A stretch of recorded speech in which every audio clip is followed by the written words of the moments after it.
Olá, muito boa noite a todos. Hoje, quinta-feira, dia 15 de julho, Dia do Homem. Parabéns a todos nós. Veja os destaques do Jornal da Guará. Desocupação de leitos para coronavírus no Maranhão. Com números em queda, hospitais seguem com lotações mais amenas. Secretário de Saúde afirma que o diálogo com o Ministério ainda segue e que o Maranhão também deve antecipar a aplicação de segunda dose de vacinas. Prefeitura de São Luís continua com a unidade de tratamento pós-Covid, muito bem avaliada. O governo do estado realiza mais de 7.000 entregas de cestas básicas para 12 municípios do Maranhão. E ainda, julho é mês de férias e diversão para a garotada. Qual a melhor opção para entreter estas crianças? Tudo isso e muito mais agora, no Jornal da Guará.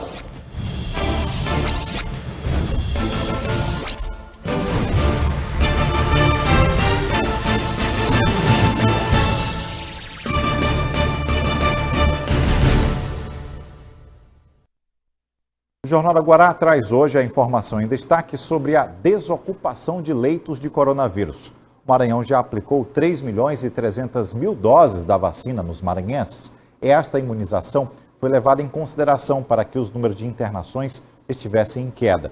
Mesmo assim, especialistas ainda alertam para os cuidados sanitários contra a doença e principalmente a importância da aplicação da segunda dose. Vivemos um dos períodos mais difíceis da humanidade. Por mais de um ano, tivemos medo de sermos atingidos pela Covid-19. Outros lutaram para se livrar dela. Houveram muitos que não conseguiram vencer. Chegamos em um momento crucial, onde podemos avistar a saída dessa nebulosa e contemplar o clarão da esperança. E esse clarão tem nome: vacina. Ela é a principal razão para vermos números mais animadores na queda da ocupação de leitos. Para você ter uma ideia, na região metropolitana de São Luís, que concentra os números mais altos de internação, os leitos exclusivos de UTI para pacientes com a Covid-19 estavam ocupados em 81,72% na quinta-feira passada. Na sexta-feira, caiu para 80,65%. Subiu no sábado, mas voltou a cair no domingo. Na segunda-feira, era 81,08%. Na terça, caiu para 79,92%. E ontem, 78,76%. Já os leitos clínicos subiram da casa dos 60% para 72,74% na sexta-feira. No sábado, era 73%. No domingo, 71%. Segunda-feira, 71,28%. Terça, 68,51%. E nesta quarta-feira, baixou para 67,45%. Segundo o secretário adjunto de Assistência e Saúde no Maranhão, o aumento da vacinação tem mudado o panorama, onde a ocupação chegou a ser próximo de 100%. Muito provavelmente por conta da vacinação nas várias regiões do estado, principalmente na capital, São Luís, e a gente tem percebido nas últimas semanas uma diminuição na procura, principalmente nas nossas portas de entrada, que são as unidades de pronto atendimento, as UPAs, e, consequentemente, a menor quantidade de solicitação de internação e os pacientes internados. Com isso, também a gente tem diminuído o número de ocupação de leitos. E a gente tem visto nessas últimas semanas que isso tem acontecido. Segundo o secretário, a queda de internações pode ter sido motivada pela alta no número de vacinados. E esse aumento pode estar diretamente ligado às estratégias adotadas para ampliar a vacinação, como os arraiais nos municípios. Os leitos eram leitos que estavam destinados para atender no mês de junho com essa ideia de unir a alegria com a vacinação nesse período junino. Foi uma estratégia muito assertiva do governo do estado para poder avançar, principalmente nessas cidades que estavam com um ritmo menor de vacinação. E com isso, alavancou muito a primeira dose de municípios que estavam bem atrás, e isso ajudou, muito provavelmente, também a essa diminuição. A política de imunização tem contribuído em outra frente. Leitos que antes eram ocupados por pacientes com a Covid-19 agora estão sendo disponibilizados para outros tratamentos. A demanda de síndrome respiratória aguda grave, e aí eles foram, eram de outras demandas clínicas ou cirúrgicas e foram remanejados para lá. Com a diminuição do número de solicitações de leitos e, consequentemente, de internação, a gente tem uma segurança de voltar esses leitos para a origem, né, para a demanda clínica, para a demanda cirúrgica, e avançar com o processo de cirurgias eletivas, de processos que estavam num patamar menor, né, num nível menor, e a gente consegue dar uma vazão maior a esses casos.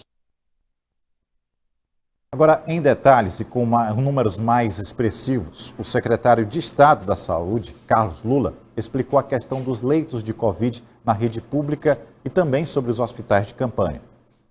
Por hora, a Secretaria de Estado de Saúde está trabalhando na transformação desses leitos. Então, a gente já tem 180 leitos que foram desativados, eles deixam de ser Covid e passam a cuidar de tratamentos clínicos. São 52 leitos de UTI e o restante todos os leitos de enfermaria.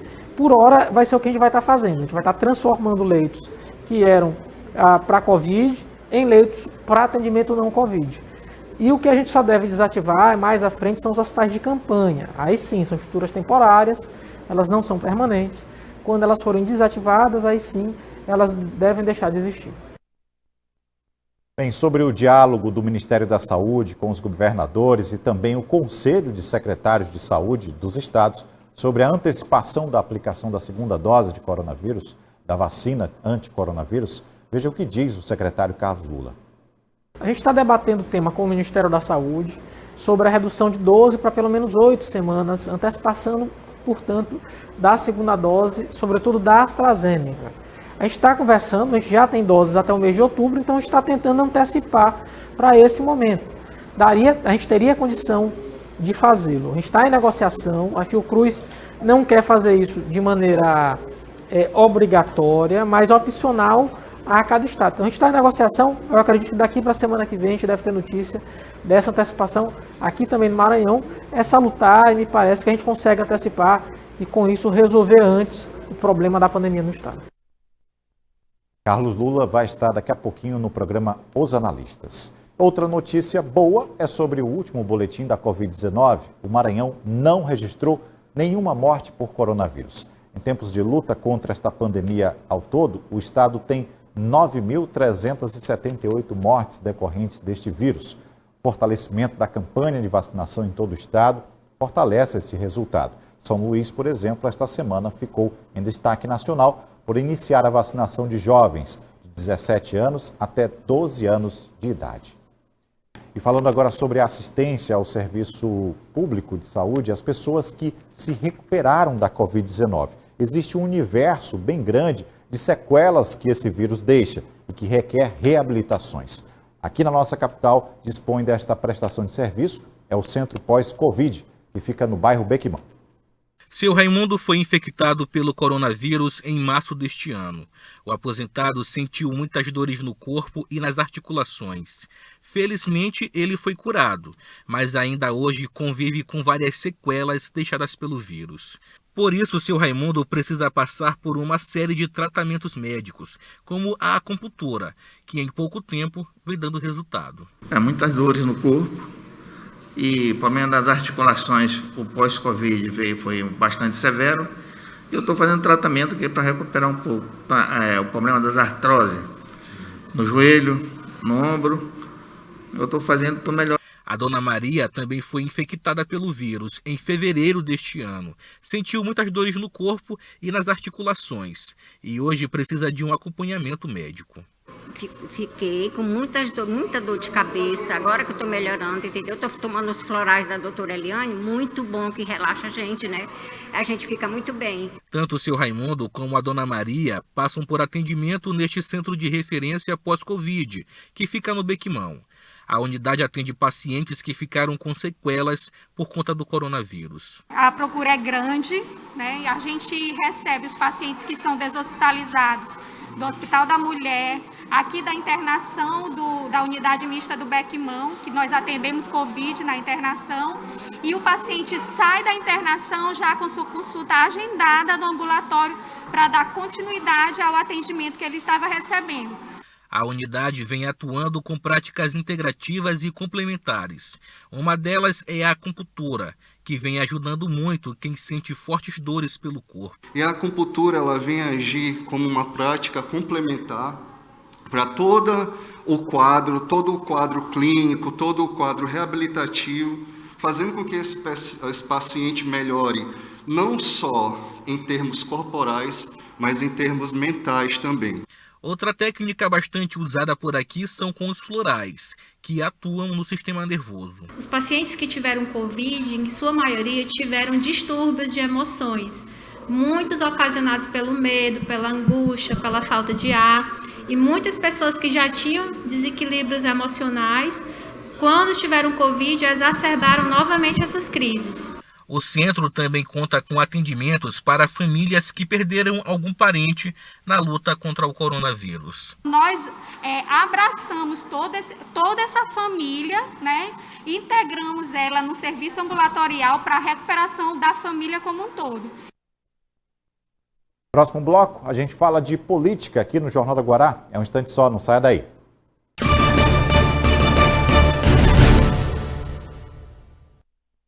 Estamos de volta com o nosso bloco de política aqui do Jornal da Guará. Conosco, Felipe Clã. Boa noite, Felipe. Felipe, a gente tem como foco hoje da nossa discussão o PSDB. É um partido do vice-governador Carlos Brandão, que está prestes a assumir o governo do estado. Existe uma expectativa dele encher a sigla e fortalecer o nome dele para uma possível campanha para ser governador do estado? Então, é uma estratégia inteligente. Está deixando o partido, devagarinho ser preenchido. O deputado Iglesias Moisés já está no PSDB e já tem outros candidatos também a exercer este papel como pré-candidato. São alguns que podem fazer parte, né? O Iglesias já pontuou que deve se filiar, Ariston Ribeiro, que é do Republicanos, o Estênio Rezende, do DEM, o Edson Araújo, do PSB, Rubem Júnior, do PCdoB, Amanda Gentil, que é filha do prefeito de Caxias, Fábio Gentil e o Fábio Macedo, que é do Republicanos. Esses são alguns desses nomes que podem entrar no partido. Então, há alguns que já estão, pode dizer, a meio caminho e só aguardando esse prazo para que não haja ruídos de outras pessoas que gostariam não só de estar indo para o PSDB, mas também apoiar o vice-governador no papel de pré-candidato a governador do Maranhão em 2022. É interessante observar que desses nomes nós temos, por exemplo, o Rubem Júnior, que já disse que vai esperar os prazos legais para decidir. Na verdade, a conversa é entre ele e o governador Flávio Dino, que vai estar definindo esse papel. Os demais todos confirmam que estão em negociação. Eu acho que já estão lá. Bom, a gente segue agora para um assunto do Tribunal de Contas do Estado. Virou um centro das atenções nesse cenário político, com a aposentadoria do atual presidente, que inclusive já se aposentou, o presidente Nonato Lago, e quem está à frente é o Washington Luiz. Então, elegante o papel do atual presidente, podemos dizer assim, que seria o ex, que é o Nonato Lago, a partir dos seus 75 anos, pedir o seu afastamento. Normalmente ele poderia estar esticando um pouquinho mais até terminar seu mandato. Não é o caso. O conselheiro, que já foi outras vezes presidente, sempre teve um papel muito reservado, muito discreto, como deve ser os conselheiros do Tribunal de Contas.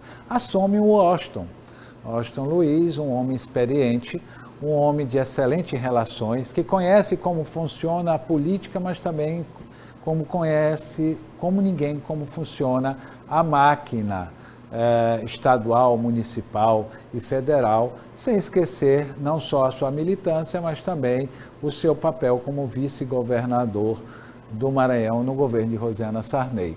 E dentre esses processos todos, aí caminha também o processo do deputado Marcelo Tavares, hoje secretário da Casa Civil, que se prepara e articula de forma muito tranquila para poder assumir o papel no lugar do Nonato Lago. Pois é, esse desdobramento ainda deve demorar a acontecer, afinal de contas ainda tem uma eleição dentro do próprio TCE para que escolham aí as novas lideranças? Então, nós fizemos um levantamento porque o atual presidente, né, o Washington, que já assumiu interinamente, já pediu a eleição para o próximo dia 21, na próxima quarta-feira, para não criar especulações. Alguns dos conselheiros consultados têm demonstrado uma evidente vontade que o Washington fique até dezembro de 2022, comandando aquele tribunal tão importante na defesa da coisa pública. Felipe Clã, nosso muito obrigado pela participação hoje. Olha, o Felipe vai estar estreando um programa na Rádio Guará, dia 19, e a gente vai contar essa história toda, ele aqui nesse mundo do rádio também. Obrigado, Felipe. Obrigado. Voltando à velha paixão, convocado aqui pelos parceiros da nossa Rádio Guará. A partir de segunda-feira, às 17h30, começam o programa Então. Beleza. Obrigado, Felipe. Boa noite.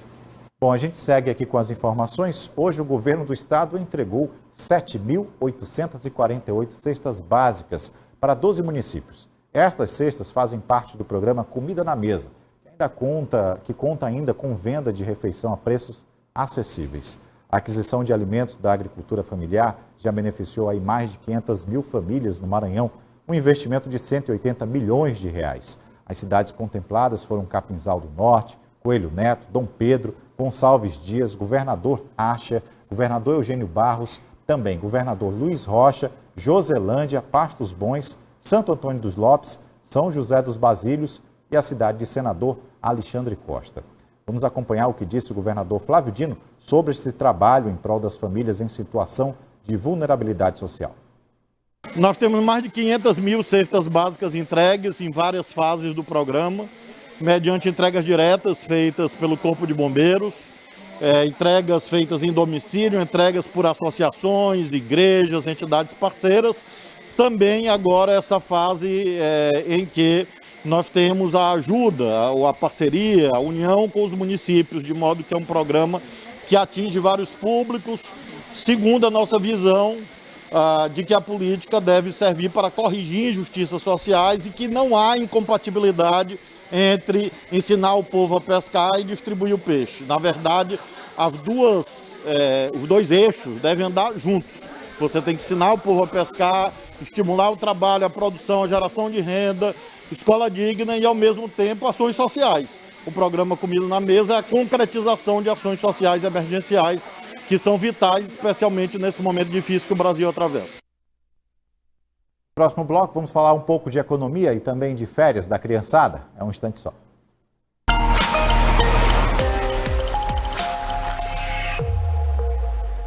Para amanhã, sexta-feira, a tábua de marés marca às 5h15 da manhã a baixa mar, com 0,9 metros. Às 11h16, a primeira pré-mar de 5,5 metros. À tarde, 5h44, nova baixa mar, com 0,8 metros. E às 23h50, a última pré-mar, com 5,4 metros. Veja o que diz o economista. Esse problema de quem já está endividado, o primeiro passo, o passo essencial, é aquela situação de você equilibrar o seu orçamento, né? Você tem que fazer mês a mês com que as receitas sejam maiores do que as despesas. Até mesmo que qualquer pessoa tem uma eventualidade, um acidente de trânsito, um problema de saúde, que pode ser requerer uma reserva, né, para você não entrar em empréstimo e incorrer em juros, né? Então é muito bom que qualquer pessoa tenha sempre uma reserva, independente de qualquer situação que ela esteja passando. E você equilibrando o seu orçamento, você vai ter uma sobra de recursos justamente para fazer face a essa dívida que você já contraiu, que você... Bom, Mês de férias, diversão, passeios e descanso, mas somente para alguns. E estes têm total prioridade. A criançada, veja só. Férias são para diversão, mas se divertir na escola, sim, é possível. É quando o espaço de aula se transforma numa colônia de férias. A ideia aqui é fazer as crianças se divertirem, tanto que existe uma programação totalmente diferente. As brincadeiras para o desenvolvimento das crianças, tendo em vista que toda criança que é livre e brinca, e toda tem essa dinâmica lúdica, ela se desenvolve melhor. Trazendo isso, a escola Pinguinho de Gente, preocupada com essa dinâmica, fez todo um roteiro, um planejamento para a colônia de férias e tem todo um direcionamento de brincadeiras livres, mas direcionadas. Esta creche escola programou atividades diferentes a cada dia. Aqui, as crianças têm motivo de sobra para gastar energia. Na piscina de bolinha, correndo em volta das cadeiras ou pulando em sacos para ver quem chega primeiro. E toda sexta-feira tem uma brincadeira especial. Assim, a gente faz a nossa preparação um mês antes da colônia de férias, né? A gente já iniciou nossa programação já no início de junho. E aí a gente já fez o planejamento, né? Programado o planejamento. Então, assim, são 3 semanas de colônia de férias. Então, cada semana é planejado brincadeiras diferentes. Cada semana tem um tema. A primeira semana a gente tem um tema das brincadeiras, né? Diversas brincadeiras. Então, brincadeiras livres, a gente botou mais ou menos nessa ideia, né? A segunda semana já coincide com o Dia dos Avós, né? Então, a gente já vai fazer a questão do Dia dos Avós, fazer um biscoito, que também é a semana do biscoito. Então, a gente vai fazer várias brincadeiras, programações a respeito de receitas com eles. Ao final da colônia, terão sido 3 semanas de muita diversão com brincadeiras bem lúdicas. É o tipo de atividade onde a criança se diverte, mas não deixa de aprender algo. A gente trabalha o eu, o outro e o nós, a gente trabalha sons, cores e formas, a gente trabalha tempo, quantidade, transformações, então assim, tudo mais voltados para eles, cognitivo, social, comportamental. Bem, e a gente vai ficando por aqui. Para você, uma excelente noite. Você fica agora com o programa Os Analistas, recebendo o secretário de Estado da Saúde, Carlos Lula. Até amanhã. Tchau.